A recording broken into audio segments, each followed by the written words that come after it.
U പ്രതിഭ MLA മകനെ കഞ്ചാവ് കേസിൽ നിന്ന് ഒഴിവാക്കി എക്സൈസ്. 3 മുതൽ 9 വരെയുള്ള പ്രതികൾക്കെതിരെ തെളിവില്ലെന്ന് കണ്ടെത്തി. ഇടക്കാല റിപ്പോർട്ട് കോടതിയിൽ സമർപ്പിച്ചു. കേസിലെ മറ്റു പ്രതികളുടെ കുറ്റപത്രം ഉടൻ സമർപ്പിക്കും.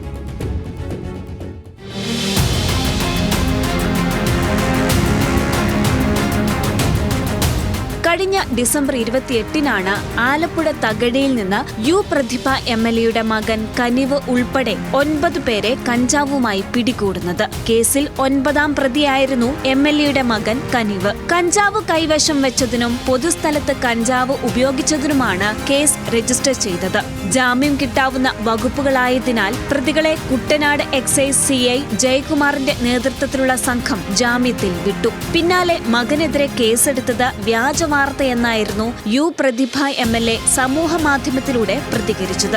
FIR പുറത്തുവന്നതോടെ വിവാദം രൂക്ഷമായി. തുടർന്ന് എക്സൈസിനെതിരെ നിയമസഭയിലും CPM ജില്ലാ സമ്മേളനത്തിലും യു പ്രതിഭ രൂക്ഷമായ വിമർശനം ഉന്നയിച്ചു. മാത്രവുമല്ല, എക്സൈസ് ഉദ്യോഗസ്ഥർക്കെതിരെ മുഖ്യമന്ത്രിക്ക് പരാതിയും നൽകി. തുടർന്ന് Alappuzha excise assistant commissioner S Ashok Kumar നടത്തിയ അന്വേഷണത്തിൽ കേസെടുത്ത ഉദ്യോഗസ്ഥർക്ക് വീഴ്ച സംഭവിച്ചു എന്നായിരുന്നു കണ്ടെത്തൽ. ഇതേ കണ്ടെത്തൽ തന്നെയാണ് കോടതിയിൽ എക്സൈസ് സമർപ്പിച്ച ഇടക്കാല റിപ്പോർട്ടിലും പറയുന്നത്.